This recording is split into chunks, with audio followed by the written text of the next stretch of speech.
Kurš var lasīt Bhagavad Gītu? Bhagavad Gīta ir piesaistījusi un turpina piesaistīt daudzus diženus prātus.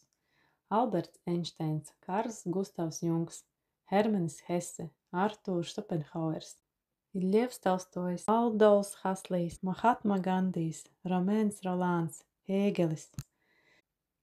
Tas ir tikai neliels saraksts ar tiem, kuri smēlušies iedvesmu saviem darbiem no Bhagavad Gītas. Aleksandrs Hakimovs saka par Bhagavad Gītu: Bhagavad Gīta ir spogulis, kurā dvēsele redz savu mūžīgo dabu. To lasot, mēs atceramies, kas mēs patiesībā esam. Kad mēs sākam atcerēties savu patieso būtību, savu mūžīgo dabu, mēs arī sākam apzināties, ka viss šajā pasaulē balstās uz attiecībām. Piekritīsiet? Viss šeit ir attiecību caurstrāvots. Un mēs apzināmies sevi caur attiecībām ar vecākiem, draugiem, bērniem. Viena un tā pati persona dažādās attiecībās iegūst dažādus vārdus. Es varu būt māte, māsa, meita, draudzene. Un Dievam virsdvēselē arī ir daudz un dažādi vārdi.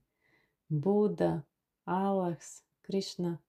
Katrs no tiem atspoguļo noteiktu noskaņojumu un cilvēka attiecības ar viņu. Bhagavad Gītā Dievs sauc par Krišnu.